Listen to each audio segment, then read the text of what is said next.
Hey, what's going on YouTube? Coming to you from Turkiye today, the country previously known as Turkey. I'm going to show you the best places to visit and things to do, as well as how much they're going to cost. So get comfy and grab a cup of tea or coffee because this is Turkiye's 10-day plan. Instead of starting the trip in the capital city of Istanbul, we'll begin our first 3 days in Cappadocia, which is the country's second most visited destination. Located in central Turkey, the region is renowned for its unique and otherworldly landscapes, which are the result of volcanic activity and erosion. Starting our trip here is also more efficient and saves us time, money, and energy as we work our way back towards Istanbul on the final days of our journey. Our first base for Cappadocia will be in the village of Goreme, which is famous for some really strange looking rock formations called fairy chimneys. There is also the open air museum to explore, which is a UNESCO World Heritage Site, as well as cave dwellings that are carved into the soft volcanic rock. Now, these caves were historically used as homes, storage areas, and even churches. Some of them have been converted into boutique hotels, allowing visitors to experience the unique charm of staying in a cave.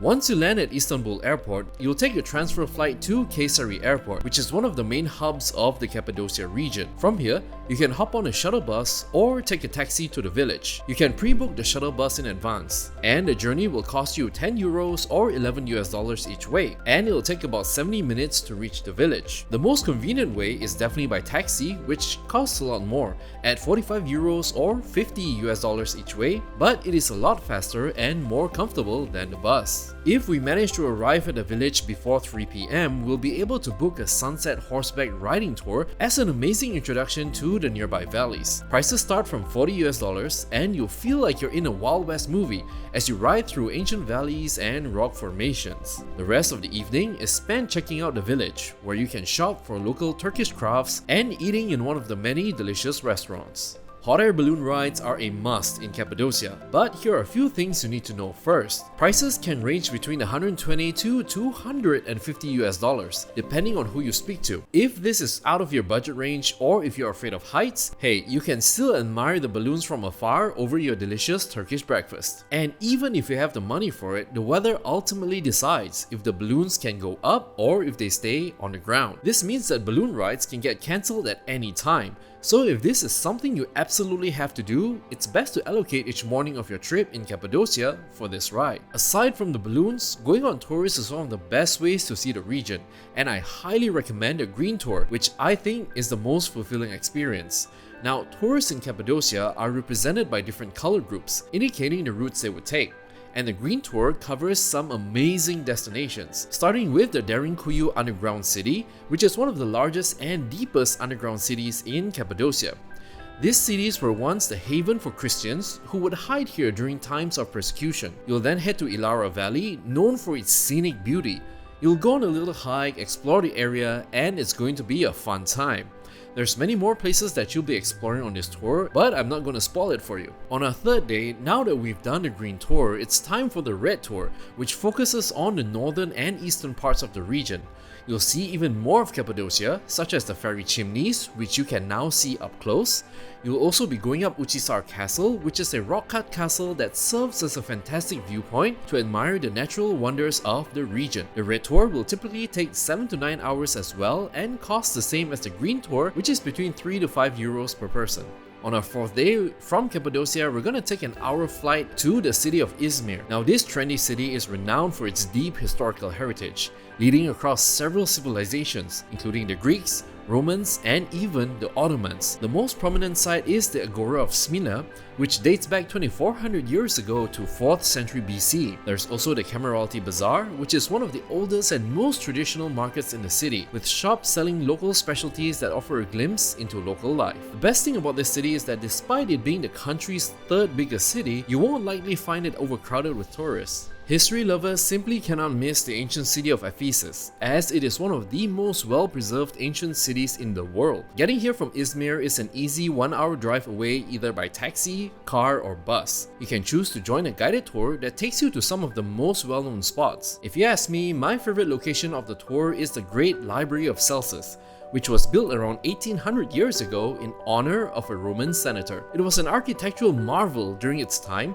which also housed over 12,000 scrolls, making it one of the largest libraries in the ancient world. If you have the chance, visit the library in the evening when it is beautifully illuminated, creating an unforgettable scenery. Today, we're doing day trips to the beautiful towns of Alakati and Sesmi. Sesmi has an ancient history that dates back to the Ottoman Empire, and where the Sesmi castle played a strategic role in protecting the region from naval invasions. You can also relax and unwind at one of the many thermal springs that dot the region, which are also believed to have therapeutic properties. Now for Alakati, it is known for its well-preserved Ottoman Greek architecture.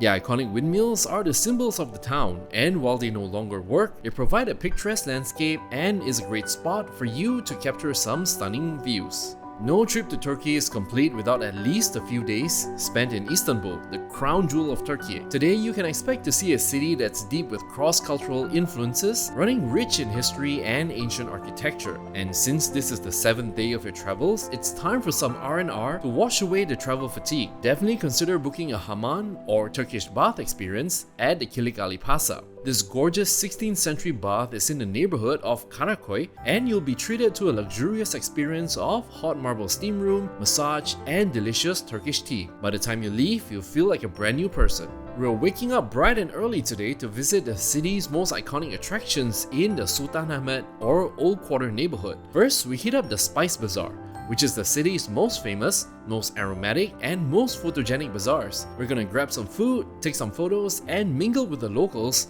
to fully immerse ourselves in the Turkish culture. After that, we're gonna head on to the Hagia Sophia. Now, this place was formerly a Greek Christian cathedral that's now turned into an Ottoman mosque. This marvel is now a museum that showcases the evolution of two of Turkey's most influential religions. Nowhere else can you see a mix of Christian figures and Arabic calligraphy in the same building, which is why this place often draws a lot of people on a daily basis. After all, where else can you find a place that's filled with hundreds of years of history in one? Did you know that you can spend your morning in Europe and your afternoon in Asia when in Turkey? Consider getting a Bosphorus Strait ferry tour where you can consider hopping off at Kadıköy, which is Istanbul's new neighborhood, for antique shopping, eating, drinking, and checking out the local art scene. Then, head over to Moda, which is considered the Brooklyn of Istanbul. Moda is one of Istanbul's underrated gems, with its quaint, spacious, green, and socially progressive vibes. You can walk from Kadıköy to Moda and finish at the Moda Sahili Park